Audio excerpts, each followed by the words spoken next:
Bonjour et bienvenue sur l'Expression Topcom, le portail de la communication et du management. Avec Newt, IKEA a révélé début septembre sa nouvelle campagne publicitaire qui inaugure un nouveau territoire de communication ainsi qu'une nouvelle collaboration avec les agences Hémisphère Droit et Venise. Celle-ci succède à La Chose en qualité de partenaire d'IKEA sur le terrain de la communication. Intraduisible en un seul mot français, Newt serait synonyme d'optimisme, d'imagination et de créativité. Pour évoquer cette nouvelle stratégie d'IKEA, nous recevons aujourd'hui Stéphanie Jourdan, responsable de la communication externe de l'enseigne, Franck Tapiro, président d'Hémisphère Droit, et Raphaël Zerbib, président de Venise. Bonjour. Bonjour.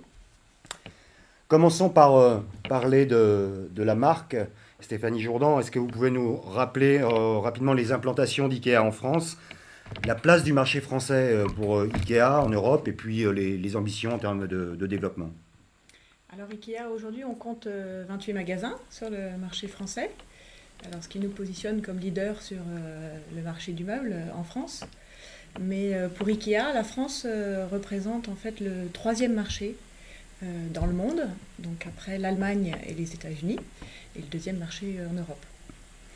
Donc, récemment, on a ouvert Reims et Avignon, deux nouveaux magasins, et on a l'objectif d'en ouvrir un 29e, donc le 2 novembre à Caen. D'accord. Donc, c'est sur 2012, c'est planifié déjà? Vous savez s'il y aura d'autres ouvertures en 2012? Alors on a un plan d'expansion assez ambitieux. Notre objectif, c'est d'arriver à horizon 2020 à 40 magasins. D'accord, voilà. Très bien. Bon alors, nouvelle collaboration donc publicitaire avec deux agences, donc Hémisphère Droit et Venise. Quels étaient les éléments fondamentaux du brief? Qu'est-ce que vous avez mis dans le panier? Alors dans le panier, on va dire que on est parti d'un premier constat. C'est que déjà la marque IKEA est une marque vraiment très appréciée des Français. On ressort comme entre la première et la troisième marque préférée des Français selon les études que l'on trouve. Tout secteur confondu? Alors, tout dépend de ce dont on parle. Parfois, c'est tout secteur confondu. Parfois, c'est sur les enseignes, donc type retail. Mais en tout cas, on est vraiment le dernier en date. On était troisième derrière Google et Microsoft. Voilà. Donc ça, c'est un premier constat. C'est qu'on a une marque qui est très forte et qui est très appréciée. Le deuxième constat, c'est qu'on va fêter cette année nos 30 ans. Et que donc on a des clients qui ont toujours connu IKEA, qui sont nés dans des lits IKEA. Et donc le brief était de dire, voilà, comment fait-on, qu'est-ce que l'on met en œuvre, comment peut-on faire en sorte que la marque IKEA continue à être aussi forte et aussi appréciée, continue à être aussi surprenante et pertinente, et continue à faire une telle différence avec nos concurrents. Je fête mes 30 ans aussi cette année. Donc, on s'est dit, on devrait bosser ensemble, c'est une bonne coïncidence. Et quand on dit cette année, on parle bien de 2011. Oui, c'est ça. D'accord. Ouais. Ok. Et alors, sur quoi est-ce que Venise et Hémisphère Droit ont fait la différence? Alors, ils ont fait la différence sur un certain nombre de points. Et je pense que le premier, c'est qu'ils ont su s'appuyer sur en fait, la force de la marque et les valeurs de la marque. Et ça, je pense que c'est quelque chose qui est très important, d'autant plus quand on a une marque comme ça assez forte. Ils ont su aussi intégrer dans leur réflexion les produits et le concept d'IKEA. Et je pense que ce qui nous a aussi beaucoup plu, c'est la grande écoute dont ils ont fait preuve et aussi l'enthousiasme que l'on a pu voir au moment du pitch et qu'on continue à voir au quotidien. Et justement, quels sont les fondamentaux dans le contenu de marque IKEA? Alors la marque, elle repose sur un concept qui est quand même très très fort, qui consiste à avoir des prix bas. Chez IKEA, en fait, les produits sont pensés avant tout en partant du prix. Donc les prix bas, c'est une réalité. On doit fournir un design accessible à tous. C'est aussi sur des produits, puisque en fait notre assortiment, c'est notre identité chez IKEA. On a des produits qui sont uniques, qu'on ne trouve que chez IKEA, ce qui n'est pas toujours le cas du reste du secteur. Et puis enfin, on a aussi les magasins dans lesquels on a une source d'inspiration très très forte. où on propose des solutions et pas seulement de la déco ou des produits. Et donc la marque s'appuie vraiment sur ces trois choses-là. D'accord. Et vous employez tout à l'heure l'expression d'IKEA native. Est-ce que ça veut dire que c'est une marque générationnelle? Alors je ne dirais pas que c'est une marque générationnelle. C'est vrai qu'il y a des clients qui sont nés avec IKEA, qui ont toujours connu IKEA. Je dirais que c'est plutôt une marque transgénérationnelle. Et quand vous allez dans les magasins, d'ailleurs vous le constatez, on a vraiment tout type d'âge, tout type de situation de vie. Voilà. Et je pense que c'est ce qui fait aussi la richesse d'IKEA. Alors, parlez-nous un peu maintenant du concept créatif. Comment vous avez accouché de cette nouvelle campagne? On a travaillé... D'abord, c'est assez curieux déjà de travailler avec 2 agences publicitaires. On va dire, mais pourquoi déjà cette alliance? Quand on en a parlé avec Raphaël au tout début de l'appel d'offres, on s'est dit qu'ensemble, on pouvait faire 1 + 1 = 3. C'est-à-dire, l'idée, évidemment, c'était pas d'avoir une agence à côté d'une autre et puis d'avoir une rivalité entre 2 agences. C'était comment mélanger les forces de Venise et l'hémisphère droit pour donner une vraie vision globale de cette marque, mais c'est vrai que c'est un peu plus qu'une marque, c'est ce qu'on appelle une méga brand, qui est assez une marque qui a un concept qui vend des produits dans un certain état d'esprit depuis des années, mais qui représente aussi, comme certaines grandes marques, il n'y en a pas beaucoup, un peu plus que seulement vendre des meubles. D'ailleurs, tout le monde sait qu'IKEA ne vend pas que des meubles, ils vendent des solutions, ils vendent un univers bien particulier. Il faut se rappeler que quand même, au début des années, fin des années 40, quand le premier IKEA a ouvert en Suède, on payait l'entrée comme dans un parc d'attractions. Ce qui montre bien que le design démocratique, qui a inventé une marque en Prade il y a des années, est aujourd'hui une réalité universelle partagée dans tous les pays. Et c'est vrai que IKEA, pour nous, c'est à la fois un lieu de vie, un lieu d'achat, d'échange. Donc c'est un peu plus qu'une simple campagne qu'on devait faire. Et quand on a réfléchi sur le claim, on était vraiment assez proche de ce Newt, mais on ne l'avait pas encore. On voulait exprimer un peu ce que Coca, par exemple, a exprimé pendant des années avec le Enjoy, ou ce que Nike a exprimé avec le Just Do It. Un mot qui dépasse uniquement la transaction, mais qui soit plus sur la relation à la marque. Et on s'est dit d'ailleurs, comment on dit Enjoy en suédois? Ça s'est passé comme ça. Et on a tapé Enjoy sur Google. Après, on a fait la traduction en suédois et on est tombé sur NJUT. Je peux vous dire qu'à l'agence, mais c'est quoi Njut? Donc c'est un mot qui existe effectivement en suédois. Ah oui, mais non seulement ce qui existe, et on ne le savait pas au moment où on a vu Njut, donc on a appelé une traductrice. Elle nous a fait non, c'est pas Njut, c'est. Je vous invite à le faire. Newt. Il faut le faire comme ça parce que c'est un tempo particulier. Et le Newt, la chance que nous avons, c'est qu'il a une signification totalement large. Ça veut dire enjoy, ça veut dire profiter, ça veut dire s'éclater, ça veut dire prendre la vie du bon côté, c'est de l'enthousiasme, c'est du positif. Et on s'est regardé avec Raphaël et les équipes et ça a été immédiat. Alors évidemment, après, c'était uniquement au sein de nos 2 agences. Et il fallait développer donc ce Newt, cet état d'esprit, ce claim de vie, comme on dit, pour arriver à montrer que IKEA ne vend pas que des meubles et que le relancement un petit peu du concept IKEA, parce qu'IKEA, des années, était tout seul sur son marché, aujourd'hui, il est quand même attaqué par des concurrents très sérieux. Et nous, on pense que même s'il y a un concurrent sérieux, c'est IKEA qui a inventé ce concept de design démocratique et qu'il fallait recréer plus une campagne, une atmosphère particulière à IKEA, totalement différenciante que seul IKEA pouvait prononcer. Est-ce que vous connaissez une enseigne en distribution française qui pourrait dire Newt? Non. Et en quoi, sur quoi est-ce que vous êtes complémentaires? Et est-ce que, alors, cette association Hémisphère Droit Venise, est-ce qu'elle est exclusive et limitée à IKEA ou est-ce qu'elle est extensible et durable? Elle est forcément, on est dans le monde du durable, donc elle est forcément durable. En fait, on est 2 entrepreneurs indépendants. Il existe sur le marché beaucoup de formules et nous, on a inventé une formule nouvelle. Donc on a testé cette formule nouvelle. Cette formule nouvelle est une formule qui marche puisque le lancement s'est fait et que, sans rien dévoiler encore, parce qu'on attend des chiffres, on sait que la mayonnaise a pris et que finalement ce Newt se répand sur le territoire français. Donc en fait, fort de cette expérience-là, on imagine qu'on ira sur d'autres pitchs ensemble. Oui. Et qu'est-ce qu'a apporté votre association? Qu'est-ce qu'a apporté Hémisphère Droit que vous n'auriez pas pu trouver tout seul et inversement? C'est une vaste question parce qu'en fait, on a vraiment travaillé en amont ensemble sur la stratégie. On a développé les concepts créatifs ensemble. On a ensuite irrigué sous la forme du 360 l'ensemble des canaux. Et je pense que c'est une complémentarité d'état d'esprit qui fait que, plus qu'une complémentarité de métier, c'est une complémentarité d'état d'esprit qui a fait que, face aux agences contre lesquelles nous étions, il fallait qu'on soit fort, il fallait qu'on se réunisse pour pouvoir driver cette compétition. Et puis, ce qui s'est passé aussi pendant la compétition, d'ailleurs, je tiens à souligner, qui s'est extrêmement bien passé. Comme depuis des années, il y a beaucoup de polémiques sur les compétitions. Des polémiques, d'ailleurs, à juste titre, où on sent que le truc est joué d'avance, où c'est pas très fair, où les allers-retours entre les agences en compétition et le client ne sont pas très transparents. Là, c'est un modèle de compétition. Et d'ailleurs, on l'a dit avant d'avoir gagné. On s'est appelé avec tous les autres participants en disant que si toutes les compétitions pouvaient se passer comme ça, ce serait formidable. Pourquoi ? Parce qu'en fait, finalement, on n'a pas senti Gibori tout le temps présent avec nous. Au contraire, ils se sont mis en retrait pour provoquer cette relation entre les agences et le futur annonceur. Et il y a eu pas mal d'échanges, de questions-réponses qui ont été extrêmement fructueux. Pourquoi ? Parce que vous savez, une agence qui reste dans son coin, puis une agence qui reste dans son coin, puis ils se rencontrent une ou deux fois, et puis ça passe ou ça casse. C'est un peu comme le bingo. Je pense qu'une grande marque comme Ikea et les grandes marques tout court ont besoin d'un peu plus.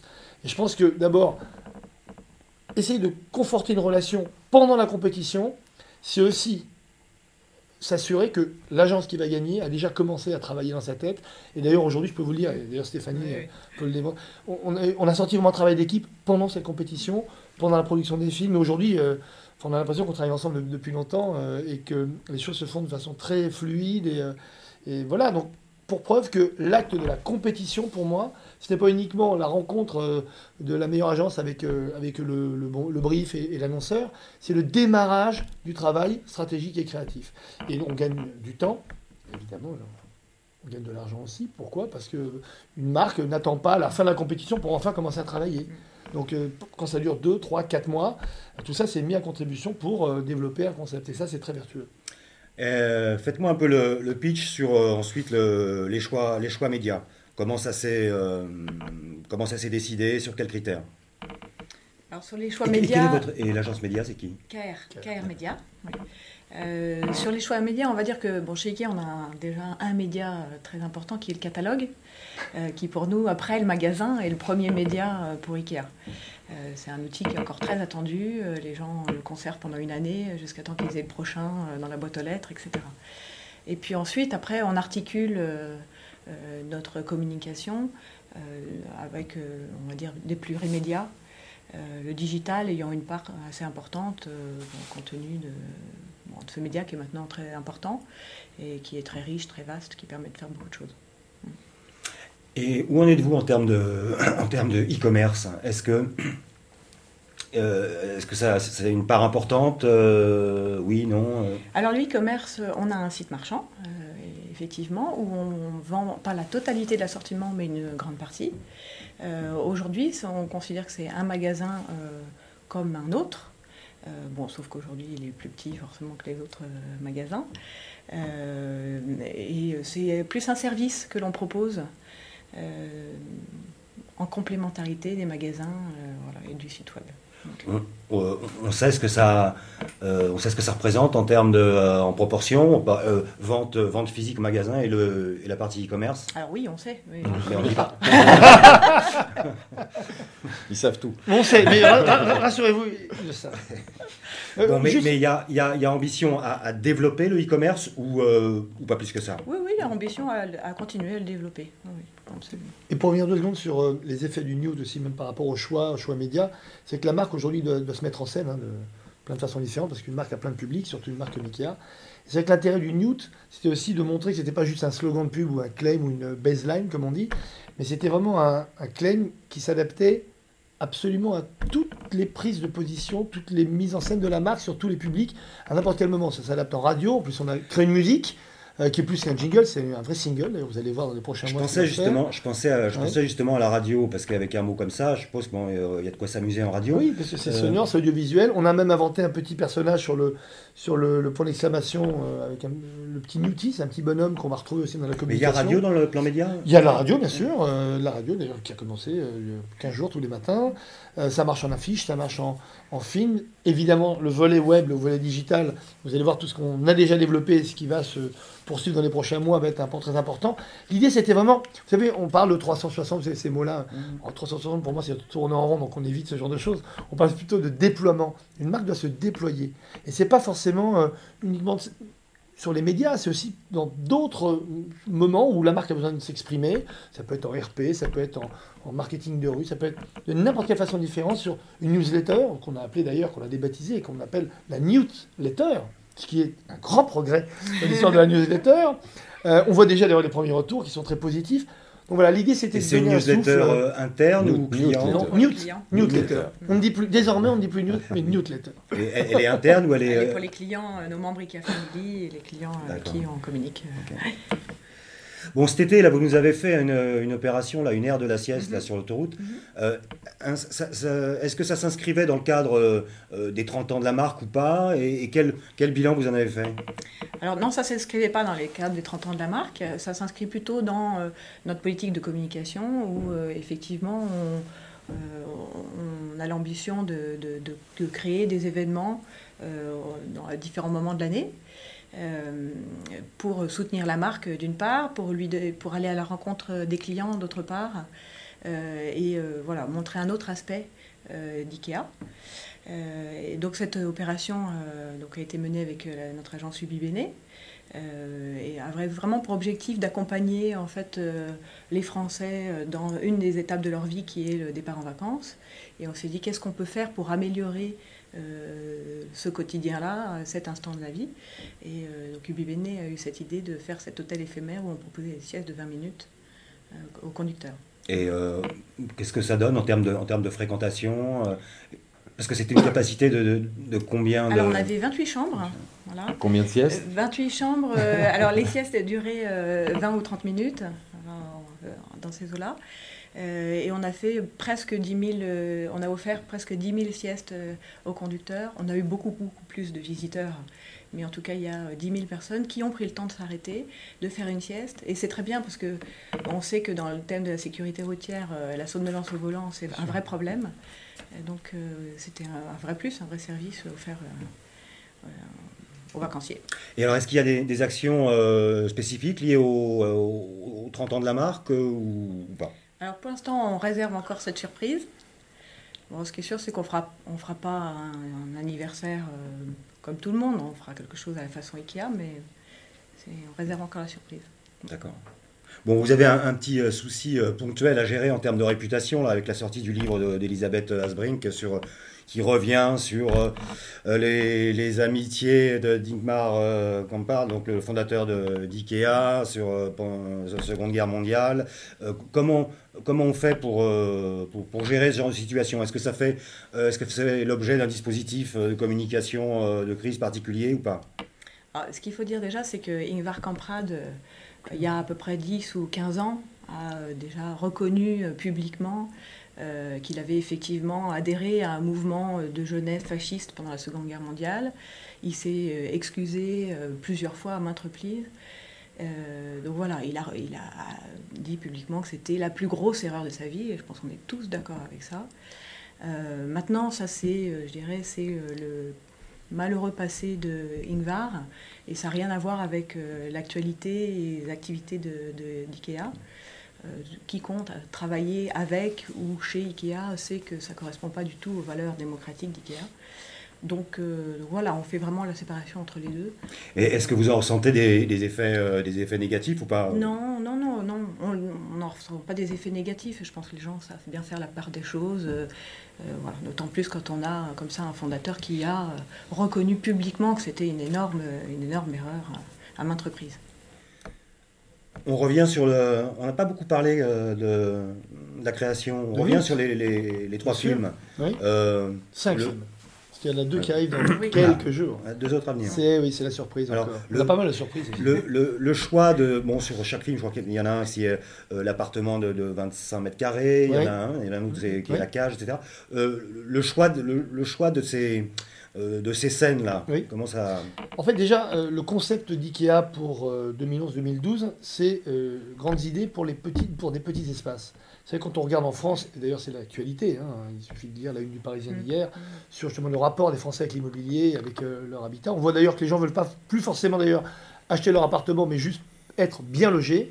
On voit qu'en France, on vit dans des petits espaces. Voilà. Même quand on vit dans des grands espaces, on a toujours des problèmes et des solutions à trouver pour optimiser l'espace. Optimiser. Et c'est vrai que Ikea s'est dit, mais là, on a une carte à jouer. Et c'est vrai, quand on connaît bien le concept Ikea, c'est que tout est bien mesuré, tout est fait justement pour s'adapter et faire en sorte que dans 27 mètres carrés, on a l'impression d'être dans une pièce un peu plus grande. Pourquoi ? Parce que ce sont des meubles en général modulables qui vous permettent d'aménager votre espace pour vous laisser, le plus important, c'est ce qui est mobile, ce qui appartient à la vie. Donc ce sont des meubles qui vous permettent d'être mobiles. Et ça, on va dire que seul Ikea a compris, en tout cas a anticipé. D'ailleurs, la preuve, c'est les 9500 produits qu'il y a dans le catalogue chaque année. Hein. Donc nous, on s'est dit, finalement, ça pourrait être une contrainte. Parce qu'évidemment, le nude, c'est de la générosité, de l'enthousiasme. Donc évidemment, on pense grand. Mais finalement, vous savez que toute créativité part d'une force de contrainte énorme. Et on s'est dit, mais finalement, pour être créatif, il faut avoir une contrainte supplémentaire. Et on va dire aux gens et aux Français que le nude s'adapte en particulier aux petits espaces. Parce que quand on a un petit studio, une petite pièce qui fait à la fois chambre à coucher, salon, salle à manger, il faut être très créatif justement pour Newt, pour profiter, pour s'éclater, etc. Donc finalement, on l'a pris en compte dès le démarrage des scripts et on s'est dit, voilà, comment dans un petit studio, on va pouvoir montrer que finalement, on se retrouve dans un grand espace. Et voilà pourquoi on a des personnages comme ce gars qui est chez lui, avec ses ventilateurs, et qui, dans son petit salon, va s'imaginer faire un saut en chute libre. Avec sa télévision, on voit des gars qui sont, eux, alors réellement dans le ciel. Et lui, il est sur un tabouret Ikea, il s'est fait un faux parachute, et sa femme rentre, et puis elle le voit sur son tabouret, à s'éclater complètement, comme s'il était dans les airs, dans son petit espace. Mais lui, il y est vraiment. Hein. Alors elle, évidemment, elle arrive dans ce moment incroyable, elle le regarde, il tient son parachute qui leur tombe dessus. Mais finalement, ce petit moment de quelques secondes, ce petit moment de plaisir, voilà, c'est ce que Ikea veut essayer d'offrir en poussant le nude. Derrière, on a les deux qui sont sur leur lit, qui regardent leurs photos de vacances et qui fabriquent un éléphant dans la jungle. On a cette femme qui, pour essayer de calmer sa fille qui pleure, se transforme en lapin dans la cage et elle retourne carrément le lit de sa fille à barreaux. Elle se transforme en lapin et elle la fait rigoler. Et puis les deux autres, vous le verrez, mais ça c'est une petite surprise, je ne vais pas vous la raconter. On suppose que ça doit inspirer un peu des vidéonautes. Là, vous avez déjà reçu des détournements. Ça commence, mais on le pousse évidemment, parce que des moments nudes comme cela, on n'a fait que 5 films pour l'instant, il y en aura d'autres, mais... Évidemment, je pense qu'il y a autant d'idées nudes qu'il y a de meubles et de gens Ikea qui vont utiliser leur mobilier pour fabriquer autre chose. Donc non seulement on les pousse à refaire, pourquoi pas le parachute ou l'éléphant, mais il y a peut-être des dinosaures qui se cachent, des buggy dans le désert et autres. Et c'est vrai que cette campagne a une vraie vocation, non pas d'être uniquement un message de la marque vers les consommateurs, mais de proposer un état d'esprit dans lequel les consommateurs vont nous renvoyer beaucoup. Le site internet, je vous invite à aller le voir, c'est la mise à contribution des consommateurs à travers le Newt et Ikea. Par exemple, il y a un concours de Newt Dance en ce moment, avec notre chanson Newt. Vous avez sûrement, vous connaissez par cœur, je le sais. On peut, et je vous invite à le faire un concours de Newt Dance en 30 secondes. La seule contrainte, c'est d'avoir un objet Ikea ou d'avoir marqué Ikea ou Newt sur sa poitrine, ou de le faire à côté d'un meuble Ikea. Vous l'envoyez, il y a un jury, il y a des choses à gagner. C'est aussi ça la force finalement d'une marque comme Ikea, c'est ce pouvoir relationnel avec ses consommateurs. Et quand on met à contribution les consommateurs, en fait on mesure le pouvoir relationnel de la marque par rapport au retour qu'on peut avoir. Sur le site dont vient de parler Franck, ce concours enregistre déjà beaucoup de participants et dans des délires qui sont en fait très proches de ce qu'on a voulu faire au travers des films, c'est-à-dire aller chercher l'esprit d'enfant qu'il y a en chacun de nous et exprimer cet esprit d'enfant au travers de créations qui sont des créations nouvelles finalement. Sur les 28 magasins, au total, à l'année, c'est combien de clients ? C'est pareil, c'est un chiffre qu'on communique pas forcément. Mais on l'a aussi. Celui-là aussi. Mais il va falloir me donner quand même 3-4 chiffres parce que j'en ai besoin. 28 magasins, oui. Et un 29e. C'est 1 million. 1 million de personnes, c'est pas mal. On sait que c'est des millions déjà. Bon, et pour terminer, alors le tandem Hémisphère Droit Venise, est-ce qu'il est en compétition auprès d'autres clients actuellement ? On va dire c'est en cours, en stand-by, on va dire. On a 2-3 pistes intéressantes. Mais déjà, vous savez, la première chose, on s'attelle déjà à faire que IKEA soit pour nous Un bon, succès, un un vrai succès, une succès. campagne, une relation, voilà, que cette relation formidable qui a commencé il y a quelques mois se poursuive. Notre objectif, c'est pas de dire ah bah super, on va reproduire ce modèle-là pour d'autres. Déjà, faisons en sorte que cette campagne, on en soit tous plus que fiers, qu'elle dépasse même nos espérances, ce qui est un peu le cas en ce moment. Et puis après, on en reparlera. Mais déjà, en tant qu'entrepreneur indépendant, déjà se mettre au niveau vraiment de cette marque IKEA, il y a une attente énorme, monstrueuse de la part des consommateurs, et puis même de la part des Français, parce que c'est une marque qui sort de son cadre. Et vous le savez, toutes les grandes marques patrimoniales comme cela, on attend plus que uniquement savoir le nombre de meubles qu'elles vendent et le nombre de visiteurs. On attend à ce qu'elles nous amènent un petit peu Les deux autre nouveaux chose. films, pardon, donc ils sortent quand? Début octobre. Début octobre. Ouais. Et d'autres sont en tournage aussi. Vous allez voir, il y a pas mal de surprises. Très Je bien. peux tout vous dire aujourd'hui, le nombre de gens. On va vous Alors, laisser un peu de combien de- contenu. combien On veut revenir, on veut revenir. Du contenu, un peu de contenu pour plus tard. Ok, merci. Et bonne continuation. Merci. Merci. Newt,